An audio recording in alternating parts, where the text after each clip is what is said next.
I had actually had a friend talk about TBN, and in that time when they're talking about TBN, they were talking about TBN, I think in 2018, they were talking about TBN as an organization that funds businesses. And of course, at that time I was hearing about them. They sounded so abstract and high up there, and I was thinking, will I even qualify to even join this? And so one of those conversations I was having with a group of friends, we were meeting as a group of Christian business people, and we'd meet once a month just to fellowship and encourage each other. And so one of those times, I didn't know that I was seated on a table with someone who knew about TBN, and someone who was actually in TBN. And so we were seated there, and he was asking me questions which were problems that I was experiencing in the business.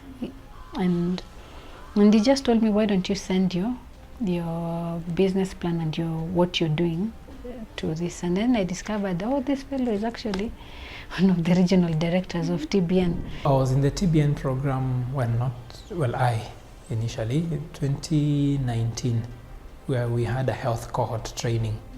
We did the health cohort training for 6 months, and the focus was on every aspect of our business. We talked about finances, we talked about human resource, we talked about understanding those reports we get from accountants, marketing. When we began, as doctors, you really don't understand about finances and running a business. When we came here, our mind was set that we want to serve. Yeah. And we want to serve, we consider ourselves like local missionaries to serve. But the challenge is that you do not have funding, someone to pay your salaries. You don't have this grant that will support your living. So you have to charge for our services. But then how do we charge for our services and still not lock out patients? And so we knew that we needed to be sustainable, and a social enterprise was the vehicle that was needed. But then how to run a social enterprise was a challenge. We didn't understand accounts, we didn't understand unit costs. And so when we came to TBN, we wanted to know how can we be able to do what we're doing, but in a sustainable way, and also to build the systems. So throughout the TBN, we went through, we've actually done now, this is I think our third training we're doing with them. The first one we did Scale for Success in 2019. And at that time, we knew we had a problem with our accounts. We didn't understand accounts. Since 2019, we have remained in contact with TBN.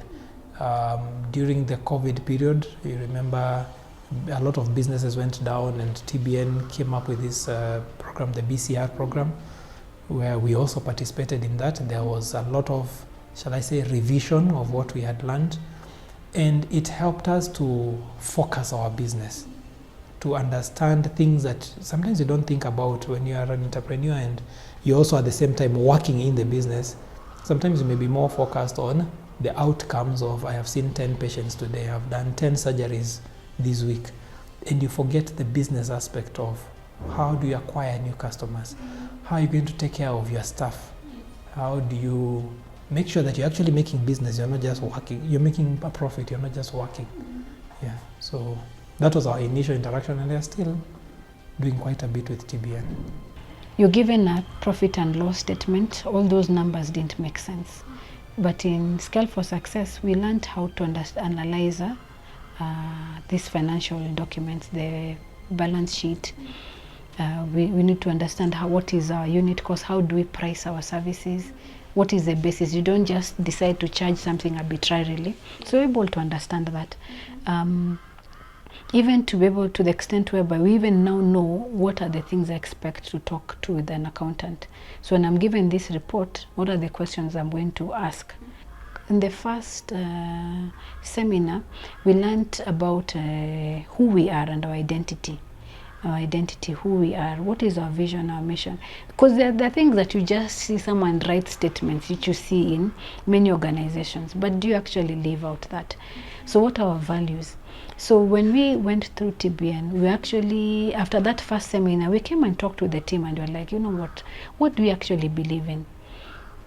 And it's interesting, like some of the people who gave us the statements, which actually define what our value proposition are. My other team members, like the ladies who are helping us with cleaning, because they're able to tell us exactly what value we have for the patients.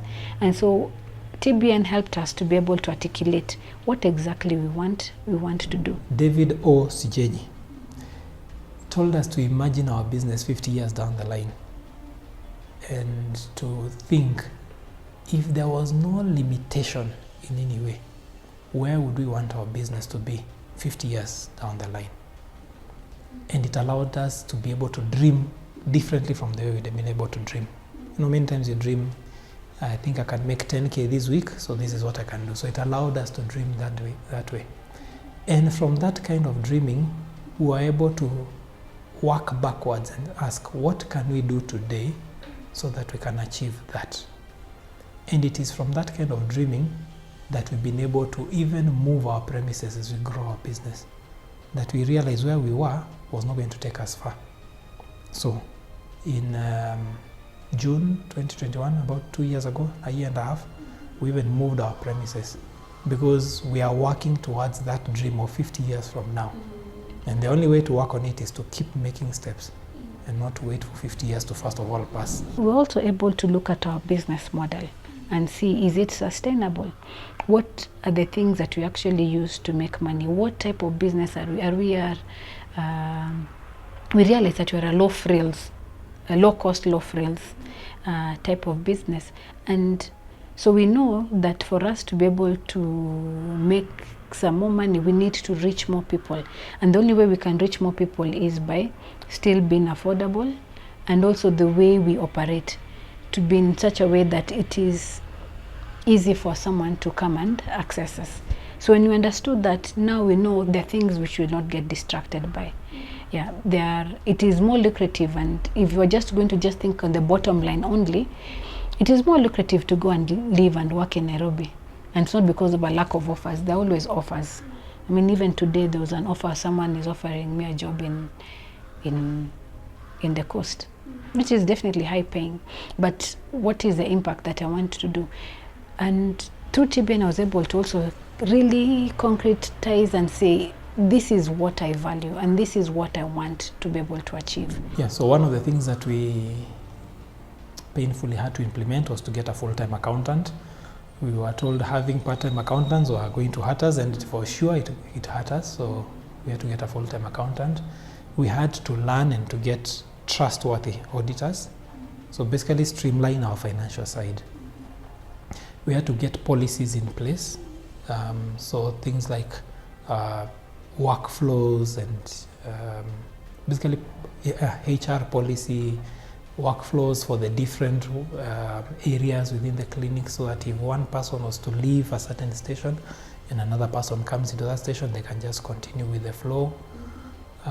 Creating a strategic plan. We were able to create a strategic plan, which we keep working on and modifying, and keep checking to see, are we still on the path or have we strayed? So at least those are some of the things I can say for sure we implemented almost immediately. If I am saying that I am going to be friendly to my patients, if I say that I want to be the best in my services to the patients, how do I still continue being consistent? And the only way you can be consistent is by having these systems and processes. And TBN helped us to sit down and actually, through coaching, actually write down these processes. It was not easy, because you're sitting there trying to think step by step through every step. When someone walks in, this is what happens, until you sort them out. And having that tough time to go through that, it looked like it's very theoretical, but then later on, it becomes easy. So when you're having a problem or a customer complaint, we're not busy blaming XYZ. We're looking at the system and seeing, where is it that in our process that we are failing, so and so, and you can actually go straight to tackle that problem. We've tried to grow, we've tried to open clinics in different places, and they have failed. And so we've been now working with the coaches to try and figure out what does scaling look like, because we have tried to scale in ways that we thought we understood, but we realized that we had not understood the market very well. And so we've been having nice conversations to help us to figure out how to scale. So I think the time with TBN has been one of helping us to tactfully solve some of these problems that we've had. Many entrepreneurs feel like working in the business is what will make their business grow. What we learned from TBN is that we need to work on the business to make sure that the business can run even when we are not there, to make sure the business can stand.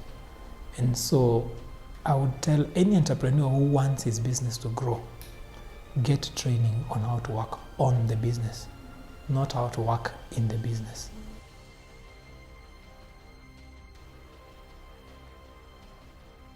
One of my cohort members who runs Daktari Africa, we work together with him, and we're able to offer telemedicine to our clients, so that people who are even as far as Kisumu, very far away, we can be able to consult them using his portal. And that was it was a wonderful partnership. One of the businesses, I think, Olive Link, led by Josephine Suleiman. Yes, the time when I was starting the pharmacy, she was able to work with me in that journey. She introduced me to a very good supplier who has been our most consistent supplier, able to give us drugs at an affordable cost, FilMed, and so she was able to make those introductions. We keep having conversations frequently between her, myself, and there's a lady who runs Proact. So she's also one of the TBN businesses. We've also had another partnership with a lady called Sophie Mwende of Almasi School. With her, she's assisting in my children's school, which is something different, Machakos Christian School, and so she's assisting us in that. We're discussing with one of the TBN funders. They were thinking about investing in Machakos Orthopaedics. And so when we were discussing with them, an organization called Faith-Driven Entrepreneur, and so Faith-Driven Investor, sorry. And so when we were discussing, they were thinking about funding us. They showcased one of the businesses that they work with, and it's called Martin Bionics. It's a leading prosthetic company. They make these artificial limbs in America. And so through that, I told them that I'm interested in growing my prosthetic service. And so they said they can do the introduction. And so the vice president, I think it's called Vip Viperman, he made an introduction to Jay Martin, who is the CEO of Martin Bionics. And when we met with Jay Martin, we were now able to discuss about prosthetics.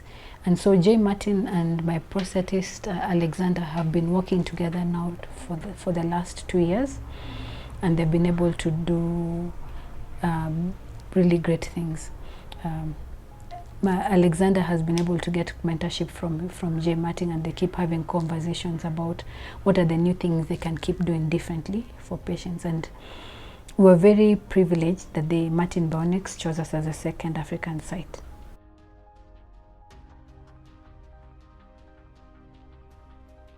There's something different about how TBN does things.